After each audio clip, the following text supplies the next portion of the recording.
Hi friends, welcome to Dhruva star circle.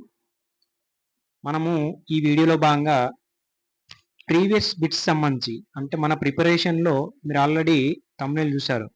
మీ ప్రిపరేషన్లో హానెస్ట్గా ఉన్నారా ఇలా చెక్ చేసుకోండి అని చెప్పేసి చూడడం జరిగింది.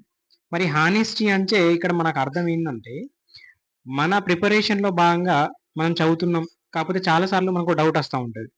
రైట్, నేను చదివేది కరెక్ట్ ప్యాతేనా, నేను చదివేది కరెక్ట్ వేనేనా అని చెప్పేసి చాలాసార్లు డౌట్ వస్తూ ఉంటుంది. అట్లా డౌట్ వచ్చినప్పుడు మనము ఇలాంటి అంశాలను చెక్ చేసుకుంటూ రైట్ వేలో రైట్ పాత్లో మనము పోవడమే దానికి ఒక పరిష్కారం అని చెప్పొచ్చు. అంటే ఏం చెప్తున్నా అంటే ప్రీవియస్ బిట్స్ను ఆధారంగా చేసుకొని మన ప్రిపరేషన్ ఉండాలని చెప్పేసి ప్రతి ఒక్కరు చెప్తా ఉంటారు. మరి ప్రీవియస్ పేపర్స్ అంటే మనకు ఒక పేపర్లో జనరల్ స్టడీస్ పేపర్ తీసుకుంటే చాలా అంశాలు దాంట్లో ఉంటాయి. దాదాపు ఒక 10 నుంచి 12 సబ్జెక్టులు దాంట్లో ఇంక్లూడ్ అయి ఉంటాయి. మరి అన్ని ఒకేసారి ఇట్లా పేపర్లు చూస్తూ ఉంటే మనకు పెద్ద గందరగోళంగా ఉంటుంది వాస్తవానికి. కానీ మనం ఏదైతే ఒక సబ్జెక్ట్ను తీసుకొని ఒక సబ్జెక్ట్లో భాగంగా ఒక టాపిక్ను తీసుకొని ఒక సబ్జెక్ట్ తీసుకోవాలి. ఫస్ట్ సపోజ్ హిస్టరీ తీసుకున్నాం అనుకోండి. ఆ హిస్టరీలో మళ్ళీ మనము యాన్షియంట్ తీసుకుంటామా, మిడివల్ తీసుకుంటావా, మోడర్న్ తీసుకుంటావా, తీసుకొని దాంట్లో ఒక టాపిక్ సెలెక్ట్ చేసుకొని ఆ టాపిక్ నుంచి ఎలాంటి క్వశ్చన్స్ ఉన్నాయి, ప్రీవియస్లో మనకి ఎలాంటి క్వశ్చన్స్ ఉన్నాయి అని చెప్పేసి అది చెక్ చేసుకోవడం అంటే హానెస్ట్ ప్రిపరేషన్. అంటే అక్కడ చెక్ చేసుకొని ప్రీవియస్ క్వశ్చన్స్ దాని ఆధారంగా మన ప్రిపరేషన్ అనేది కొనసాగించాలి. అందుకోసమని మన ప్రిపరేషన్లో హానెస్ట్గా ఉన్నామంటే అప్పుడు కదా మన ప్రిపరేషన్లో ఎస్ ఇది రైట్ వే అని చెప్పేసి, నేను చదివేది రైట్ వే అని చెప్పేసి కాన్ఫిడెంట్గా చదివే అవకాశం ఉంటుంది.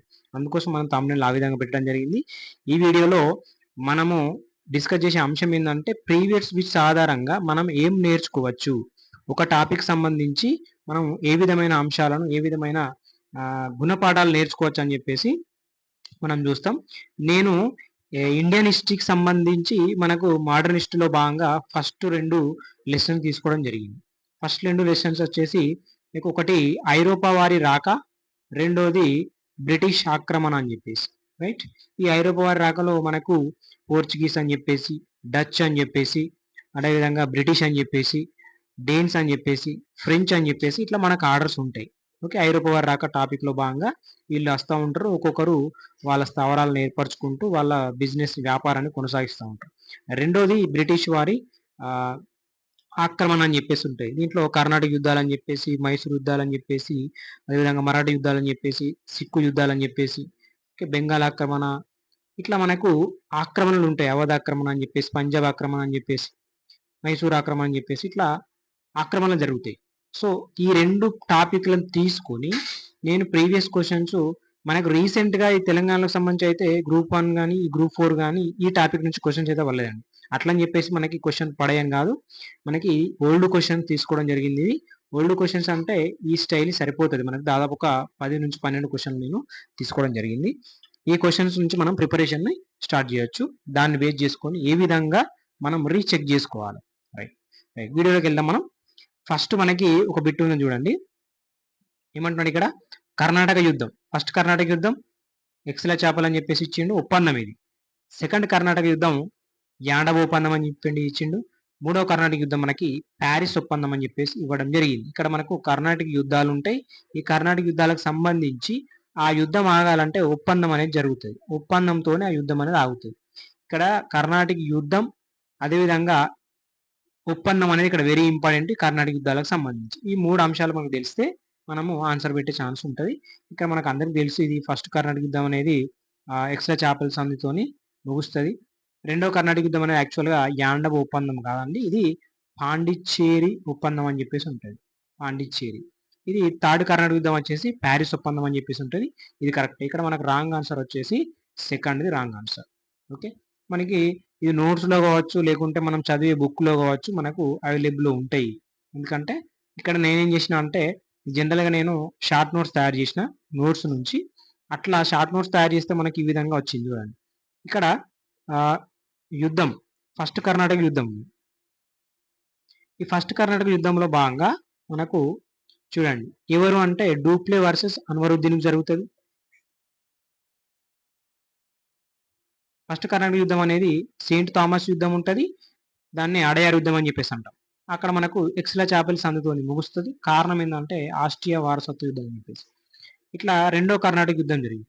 ఈ రెండో కర్ణాటక యుద్ధం దీంట్లోనే ఇందులో భాగంగా అంబూర్ యుద్ధం అని ఉంటది, ఆర్కాడ్ యుద్ధం అని ఉంటది. ఈ అంబూర్ యుద్ధం గాని, ఆర్కాడ్ యుద్ధం గాని మనకి ఈ అంబూర్ యుద్ధంలో డూప్లే వర్సెస్ అన్వరుద్దీన్ ఉంటారు. ఆర్కాడ్ యుద్ధంలో మనకి రాబర్ట్ క్లైవ్ వర్సెస్ చందా సాహెబ్ ఉంటాడు. ఇది మనకు పాండిచ్చేరి సంధితోని మనకి ముగుస్తది. ఇక్కడ మనకి చందా సాహెబ్ అదేవిధంగా ముజఫర్ వీళ్ళ సింహాసనం కోసం ఈ డూప్లే అనేవాడు హెల్ప్ చేస్తే ఇక్కడ మనకు రీజన్ అట్లా స్టార్ట్ అవుతుంది. దానికోసం అని చెప్పేసి రెండో కర్ణాటక యుద్ధం అనేది జరుగుతుంది. పాండిచ్చేరి యుద్ధంతో అంతమవుతుంది. ఇక్కడ మూడో కర్ణాటక యుద్ధం నేను టేబుల్ రూపంలో రాసుకోవడం జరిగింది చూడండి. యుద్ధం రాసిన, ఎవరెవరు అని రాసిన, సంధి రాసుకున్న, కారణం రాసుకున్నా. ఇట్లా మనకు ఈ మూడో కర్ణాటక యుద్ధంలో మనకు వాండివాషంజి లేదా వందవాసి యుద్ధం అని చెప్పేసి 1760లో జరుగుతుంది. మనకు ఐరిక్యూట్ ఇది బ్రిటిషు, కౌంట్ డి లాలి ఫ్రెంచ్ వ్యక్తి, వీళ్ళకి మధ్యలో జరిగితే ప్యారిస్ ఒప్పందంతో ఈ ఒప్పందం అయితే మనకి ఈ యుద్ధం అయితే ముగుస్తుంది. సప్తవర్ష యుద్ధాలు అని చెప్పేసి ఈ బ్రిటిష్ వాళ్ళకి ఫ్రెంచ్ వాళ్ళకి మధ్య యుద్ధాలు జరగడం వల్ల ఆ కారణంతో మనకి ఇక్కడ మూడో కర్ణాటక యుద్ధం అనేది జరుగుతుంది. ఇట్లా మనం ఒకటి షార్ట్ నోట్స్ ప్రిపేర్ చేసుకుంటే ఈ విధంగా చూసుకుంటే మరి దీనికి మొదటి కర్ణాటక యుద్ధం, రెండో కర్ణాటక యుద్ధం, మూడో కర్ణాటక యుద్ధం ఉన్నది. వీటికి కారణాలు ఏంటిది, ఓకే, అంటే ఎవరెవరికి జరిగినాయి ఇవంతా మళ్ళీ బ్యాక్గ్రౌండ్ తెలిసి ఉండాలి. తెలిసి ఉంటేనే ఈ విధంగా షార్ట్ నోట్స్ రాసుకుంటే యూజ్ ఉంటుంది, రైట్. రెండో కర్ణాటక యుద్ధం దీనికి కారణం ఏంది అని చెప్పేసి చూసుకోవాలి. అక్కడ హైదరాబాద్ సంబంధించి నిజాముల్ ముల్క్ ఉంటే ఆయన తర్వాత నాజర్ జంగ్ వస్తాడు. నాజర్ జంగ్ నుంచి సింహాసనం కోరుకునేది ఎవరంటే ముజఫర్ జంగు. ఇదే విధంగా కర్ణాటకలో భాగంగా మనకు అన్వరుద్దీన్ ఉంటాడు పాలకుడు. అన్వరుద్దీన్ సింహాసనం కోసం వెయిట్ చేసేది చందా సాహెబ్. ఈ చందా సాహెబ్ను ముజఫర్ కలిసి డూప్లే దగ్గరికి వెళ్ళి డూప్లే వీళ్ళతో కలిసిపోయి యుద్ధం చేస్తారు. అన్వరుద్దీన్ చంపేస్తారు. తర్వాత ఈ చందా సాహెబ్ కూడా మనకి అదే అన్వరుద్దీన్ చంపేస్తారు. అదేవిధంగా అక్కడ నాదర్ జంగ్ను కూడా చంపేస్తారు. చంపేసి ఈ చందా సాహెబ్ కర్ణాటకకు, ముజఫర్ జంగ్ అనే వాళ్ళు మనకి హైదరాబాద్కి పాలకులుగా అవుతారు. దాని తర్వాత ముజఫర్ జంగ్ను సలాబన్ జంగ్ వస్తాడు. ఇట్లా చందా సాహెబ్ నుంచి మళ్ళీ అన్వరుద్దీన్ కొడుకు వస్తాడు బ్రిటిష్ వాళ్ళు సపోర్ట్ చేయడం వల్ల. ఇట్లా ఈ స్టోరీ అంత బ్యాక్గ్రౌండ్ మీకు తెలిసి ఉండాలి. తెలిసి ఉంటే మనకి షార్ట్ నోట్స్ అనేది ఉపయోగపడుతుంది, రైట్. అట్లా మనం చేసుకొని షార్ట్ నోట్స్ చూడగానే ఆ స్టోరీ అంతా గుర్తొస్తే మనకు బిట్ అనేది పోదు. వెరీ షార్ట్ టైం ప్రిపరేషన్ అయితే కంప్లీట్ చేసుకోవచ్చు ఈ షార్ట్ నోట్స్, రైట్. నేను దీనికోసం అని చెప్పేసి ఈ వీడియో చేయడం జరిగింది, రైట్. రెండో చూస్తే మనకి ఇది సింపుల్ క్వశ్చన్ అని అందరికి తెలిసింది.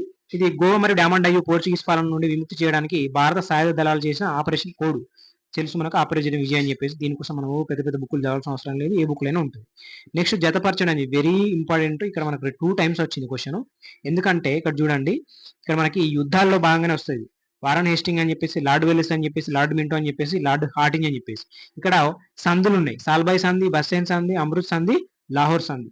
యాక్చువల్ గా వీటి రైట్ ఆన్సర్స్ ఆల్రెడీ ఇవే, కానీ ఇది మనకి ఎప్పుడు తెలుస్తుంది, ఎట్లా తెలుస్తుంది? మన నోట్స్లో జనరల్గా మనము స్టోరీ వేలో చదువుకుంటాం, కానీ ఇలాంటి ఒక టేబుల్ తయారు చేసుకుంటే మనకు ఈజీగా ఉంటుంది, రైట్. ఇప్పుడు ఆల్రెడీ మనం క్వశ్చన్ చూసినాం కాబట్టి మనం ఇలాంటి టేబుల్ ఒకటి తయారు చేసుకోవాలి ఖచ్చితంగా. ఇంకా వీళ్ళతో పాటు ఇంకేమన్నా మనకు జనరల్ గవర్నర్ జనరల్స్ ఉంటే వాళ్ళ ద్వారా జరిగిన సంధి చూసుకోవాలి మనం. నేను యాక్చువల్గా దీనికోసం చూడండి, ఆంగ్లో మరాఠా యుద్ధం అని చెప్పేసి ఉంది. ఇక్కడ మనకు అడిగిండు సాల్బాయ్ ఒప్పందం అని చెప్పేసి ఉంది. ఈ సాల్బాయ్ ఒప్పందం మరి ఇక్కడనే మనకు ఇచ్చిన ఎవరు, వారన్ హేస్టింగ్ ఉంటాడు ఇక్కడ, right. Governor general Warren Hastings. Salbai ఒప్పందం ఎవరు, వారన్ హేస్టింగ్. ఇక్కడ ఇక్కడ వెల్లెస్లీ గురించి ఇచ్చిండు. వెల్లెస్లీ ఏమున్నది మనకి ఇక్కడ ఇచ్చిండు, బస్సైల్ ఒప్పందం అని చెప్పేసి ఇచ్చిండు. అదేవిధంగా ఇవి మళ్ళీ సపరేట్. రెండో ఆంగ్లో మరాఠీ యుద్ధంలో భాగంగా బస్సైల్ ఒప్పందం బ్రిటిష్ బాజీరావు అండ్ బ్రిటిష్ వాళ్ళకి, డియోగా ఒప్పందం బోస్లే వర్సెస్ బ్రిటిష్ వాళ్ళకి, సుర్జిగా ఒప్పందం సింధియా అండ్ బ్రిటిష్ వాళ్ళకి, రాజఘాట్ ఒప్పందం హోల్కర్ అండ్ బ్రిటిష్ వాళ్ళకి జరుగుతుంది. దీంతో ముగిస్తుంది రెండో ఆంగ్లో మరాఠీ యుద్ధం. ఇట్లా నెక్స్ట్ లార్డ్ హేస్టింగ్ ఉన్నది. ఈ లార్డ్ హేస్టింగ్ సంబంధించి మనకు దీని నుంచి క్వశ్చన్ రాలేదు. ఇక్కడ వెల్లెస్తో సాల్బాయ్ ఒప్పందం వచ్చింది ఒకటి, రెండోది బస్సైల్ ఒప్పందం వచ్చింది, మూడోది మనకు చూస్తే ఇటు సైడ్ ఉంటుంది, ఇక్కడ నుండి పడ్డది.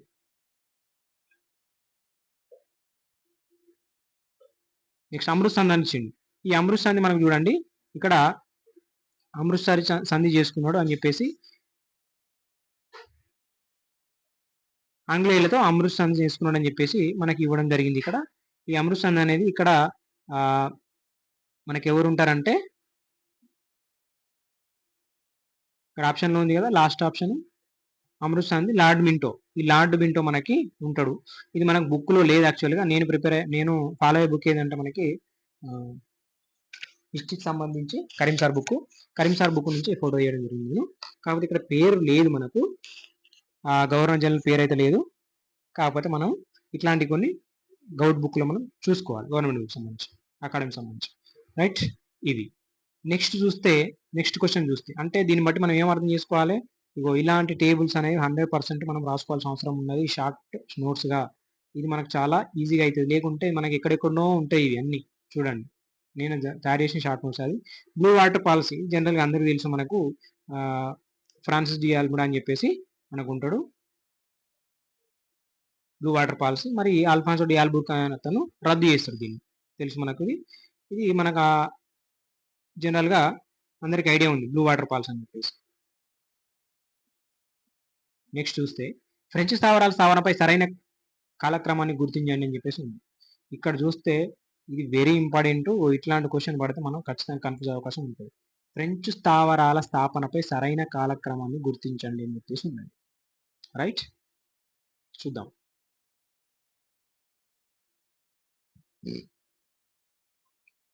ఫ్రెంచ్ మనకు ఫస్ట్ ఏది వచ్చింది, 1668లో భాగంగా సూరత్ వచ్చింది. సూరత్ వచ్చిందా?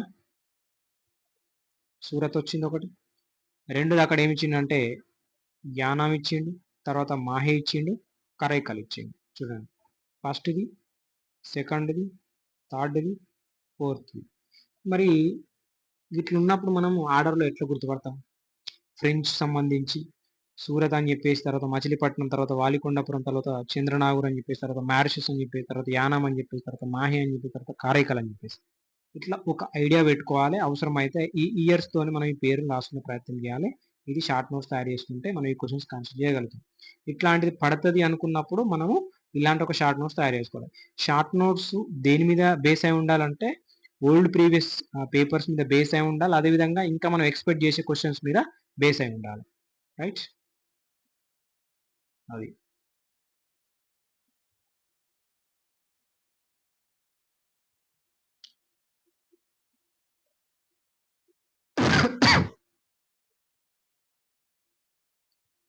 నెక్స్ట్ చూస్తే కింది వాటిలో వేటిని దత్త స్వీకార పద్ధతి ద్వారా బ్రిటిష్ రాజ సంక్రమణ చేసింది అని చెప్పేసి ఉంటే, ఇది మనకు టేబుల్ రూపంలో బుక్లో అయితే అవైలబుల్లో ఉన్నది. నేను నోట్స్లో కూడా రాసుకోవడం జరిగింది.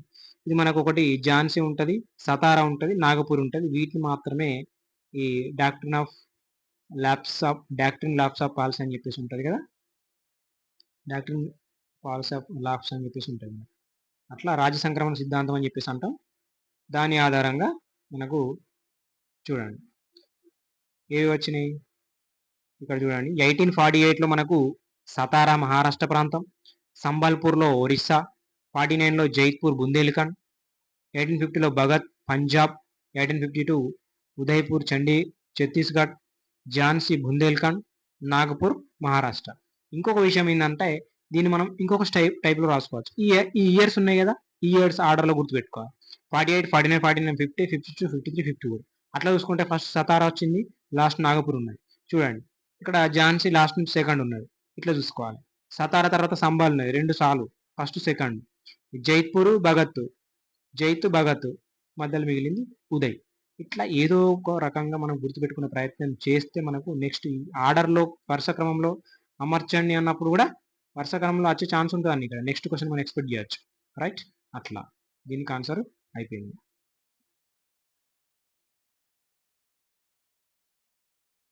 నెక్స్ట్ చూస్తే మనకి Portuguese admiral Vasco da Gama Calicut ఎప్పుడు వచ్చాడని చెప్పేసి అంటే నాకు 1498 తెలుసు అందరికీ. దీనికోసం మనం రిఫర్ చేయాల్సిన అవసరం లేదు. పాండిచేరి మీద ఫ్రెంచ్ వాళ్ళ ఆధిక్యాన్ని ఎప్పుడు సాధించారని నేను చూడలేండి ఆన్సర్. జనరల్గా మనకి 17 లోపే ఉంటుంది, 1692 ఆ ప్రాంతంలో ఉంటుంది యాక్చువల్గా పాండిచేరి మీద ఫ్రెంచ్ వాళ్ళ ఆధిక్యం అనేది. ఎందుకంటే ఇయర్ వచ్చినప్పుడు మరీ దాన్ని నోట్స్లో చూసి పెట్టుకోవాల్సిన అవసరం లేదు, మనం చూసుకోవాలి. దానికి పెద్దగా ప్రిపరేషన్ స్టైల్ కూడా చేంజ్ చేయాల్సిన అవసరం ఉన్నది, మనం ఐడియా ఉండాలి అంతే. కింది వాటిలో మైసూరు రాజులు ఫ్రాన్స్కు రాయబారులను పంపి అక్కడ నైపుణ్యాలతో నౌకాదళాన్ని తయారు చేయడాన్ని తగిన వాటిని వారిని తెప్పించుకున్నది ఎవరు? ఇక్కడ ఏమంటున్నారంటే ఒక మైసూర్ రాజు ఉంటారు. ఆ మైసూర్ రాజు ఫ్రాన్స్ కొంతమంది రాయబారులను పంపి అక్కడున్న స్కిల్స్‌ను నేర్చుకోవడానికి దీన్ని నౌకాదళాన్ని తయారు చేయడం కోసం. ఇక్కడ మన నౌకాదళాన్ని తయారు చేసేది ఎవరంటే టిప్పు సుల్తాన్. టిప్పు సుల్తాన్ ఇక్కడ మళ్ళా ఫ్రాన్స్ చూడండి. ఫ్రాన్స్ అన్నది. ఇక్కడ టిప్పు సుల్తాన్ గురించి చూస్తే మనకు బుక్‌లో ఉన్నది. మనము నేను ఫాలో అయ్యే బుక్ కరీం సార్ బుక్. ఇందులో మనకి ఇక్కడ చూడండి టిప్పు సుల్తాన్ సంబంధించి ఇతను హైదరాబాద్ యొక్క కుమారుడు, తండ్రిని మించిన తనయుడు, ఒడయార్ల పాలన పూర్తిగా తిరస్కరించి సుల్తాన్ అనే బిరుదు పొందిండు. అంటే మనం ఏం చేస్తున్నామంటే ఒక క్వశ్చన్ బేస్ చేసుకొని మళ్ళీ ఆన్సర్ను పరిపూర్ణంగా నేర్చుకునే ప్రయత్నం చేస్తున్నాం. హైదరాలీ మాత్రం సుల్తాన్ అనే బిరుదు తీసుకోలేదు. టిప్పు సుల్తాన్ ఈ కింది పరిపాలన సంస్కరణను ప్రవేశపెట్టింది. ఏం చేసిండు ఈయన? నూతన క్యాలెండర్, నూతన తూనికల కొలత ప్రవేశపెట్టింది. మెహర్ అనే బంగారు నాణాన్ని ప్రవేశపెట్టింది. జాగిరి వ్యవస్థ రద్దు చేసి పరిశ్రమలు ప్రోత్సహించిండు. మంగళూరు నుంచి గంధ చెక్క, సుగంధ ద్రవ్యాలను వివిధ దేశాలకు ఎగుమతి చేయించి వాటికి France, Turkey, Iran, China, Russia లాంటి దేశాలకు దౌత్య బృందాలను పంపించిండు. ఇది మనకు క్వశ్చన్. ఫ్రెంచ్ వారి సహకారంతో సైన్యాన్ని ఆధునీకరించుకున్నాడు. ఇది మనం గుర్తుపెట్టుకోవాలి. ఇక్కడ బిట్లు పడ్డది. హైదరాబాద్ నిరక్షరాస్యుడైతే టిప్పు సుల్తాన్ మాత్రం గొప్ప పండితుడు. అరబికు, పర్షియను, ఉర్దూ మరియు కన్నడ భాషల్లో పండితుడు. ఇక్కడ ఉన్న క్వశ్చన్ పడే అవకాశం ఉంటుంది. పండితుడు ఇతను. హైదరాబాద్ ఏమో నిరక్షరాస్యుడు, టిప్పు సుల్తాన్ మాత్రం గొప్ప పండితుడు. తండ్రి లౌకిక విధానం కొనసాగించిండు. అదేవిధంగా మనకి హైదరాబాద్ శివ పార్వతి బొమ్మలతో నాణ్యాలను ముద్రించడం చెప్పేసి నాణ్యాలు ముద్రించిండు. ఇక్కడ చూడండి క్యాండల్, నూతన కోల్తలు, నాణ్యాలు. ఎలాంటి నాణ్యాలు? మెహర్ అనే బంగారు నాణ్యం. అదొకటి. ఇది ఇంపార్టెంట్. మళ్ళీ 1789 జరిగిన ఫ్రెంచ్ విప్లవానికి తన నైతిక మద్దతునిచ్చాడు. విప్లవ విజయానికి చిహ్నంగా తన రాజధాని శ్రీరంగపట్నంలోని ఒక చెట్టును నాటి దానికి స్వేచ్ఛ వృక్షం, ట్రీ ఆఫ్ లిబర్టీ అని చెప్పేసి పేరు పెడతాడు. ఫ్రాన్స్ లోని జాకోబిక్ క్లబ్ లో సభ్యత్వాన్ని తీసుకుంటాడు. ఫ్రాన్స్ లోని జాకోబిక్ క్లబ్ లో సభ్యత్వాన్ని తీసుకున్న రాజు కూడా అంటే మనకి టిప్పు సుల్తాన్ అని చెప్పేసి చూసుకోవాలి. ఈ విధంగా ఫ్రాన్స్ సంబంధించి అంశం వచ్చింది Tipu Sultan. Okay right.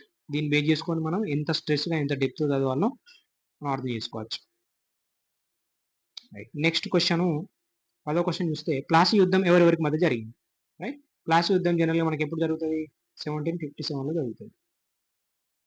Right. ఎవరెవరికి? మనకి సిరాజుద్దౌలా, రాబర్ట్ క్లైవ్ జరుగుతుంది.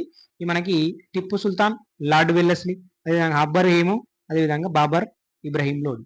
బాబర్ ఇబ్రహీం లోడికి మనకి మొదటి పానిపట్టు, రెండో పానిపట్టు యుద్ధం ఏమో అక్బర్ హేము జరుగుతుంది.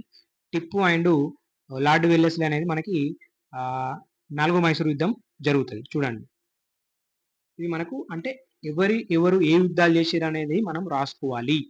యుద్ధం పేరు, ఎవరెవరి మధ్య జరిగింది, యుద్ధం పేరు, ఎవరెవరి మధ్య జరిగింది, ఇలాంటి బిట్టు పడుతుంది ఒకవేళ ఈ టాపిక్ నుంచి వస్తాయి. నెక్స్ట్ బెంగాల్ ద్వంద్వపాలన అనేది ప్రవేశపెట్టడం చిన్నప్పటి నుంచి చదువుకుంటాను, మనం రాబర్ట్ క్లైవ్ తెలుసు, దీనికి ప్రత్యేకంగా చూడాల్సిన అవసరం లేదు. కింది యుద్ధాలను కాలక్రమంలో అమర్చండి. ఇది మనకు తెలియాలి. ఫస్ట్ ఇక్కడ చూడండి, ఫస్ట్ కర్ణాటక యుద్ధాలు ఉంటాయి, తర్వాత మైసూర్ యుద్ధాలు ఉంటాయి, తర్వాత మరాఠీ యుద్ధాలు ఉంటాయి, తర్వాత సిక్కు యుద్ధాలు ఉంటాయి.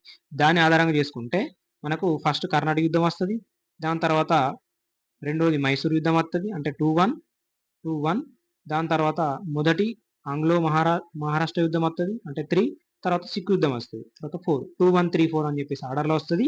ఇవి మనకు ఐడియా ఉంటేనే చేయగలుగుతాం. నెక్స్ట్ లాస్ట్ 2016 గ్రూప్ 2 బిట్ ఇది. భారత్లో బ్రిటిష్ వారు పొందిన తొలి వర్తక స్థావరం గల ప్రదేశం. అందరికి తెలుసు మనకు సూరత్. ఓకే ఇదండి మన ప్రిపరేషన్ స్టైల్ని ఏ విధంగా చెక్ చేసుకోవాలి, ఏ విధంగా హానెస్ట్గా ఉండాలి అంటే మనం గ్రూప్ 2 ర్యాంక్ కొట్టాలంటే ఖచ్చితంగా మన ప్రిపరేషన్ స్టైల్ని డెప్త్గా ఇన్డెప్త్గా చదవాల్సిన అవసరం ఉన్నది. ప్రిపరేషన్ స్టైల్ని చేంజ్ చేసుకోవాల్సిన అవసరం ఉన్నది. ఏదో మూస ధోరణిలో మనము ఊరికే ప్రిపరేషన్ స్టార్ట్ చేసి దాన్ని మళ్ళీ రివైజ్ చేసి దాన్ని మళ్ళీ ఓకే రివైజ్ చేసిన కంప్లీట్ చేసిన మంచి చేతులు దులుపుకొని కూర్చుంటే అది మన ప్రిపరేషన్ అన్నారు. ఎప్పటికప్పుడు మనము రీచెక్ చేసుకోవాల్సిన అవసరం ఉన్నది. రీచెక్ చేసుకుంటూ ప్రస్తుత ట్రెండీ క్వశ్చన్ నియర్ ఏ విధంగా ఉంది దానికి అనుగుణంగానే మన ప్రిపరేషన్ స్టైల్ని చేంజ్ చేసుకోవాల్సిన అవసరం అయితే ఉంది. ఓకే ఈ విధంగా నెక్స్ట్ టాపిక్లో మనము మళ్ళీ కలుసుకుందాం. ఈ విధంగానే మనం క్వశ్చన్స్ అనేవి ఏ విధంగా వస్తున్నాయి అనేది నెక్స్ట్ టాపిక్లో మళ్ళీ ఇంకొన్ని క్వశ్చన్స్ తీసుకొని చేసే ప్రయత్నం చేద్దాం. Okay thank you. ఈ వీడియో కనుక నచ్చితే ఖచ్చితంగా మీరు లైక్ చేయండి, అదేవిధంగా కామెంట్ చేయండి. Thank you so much.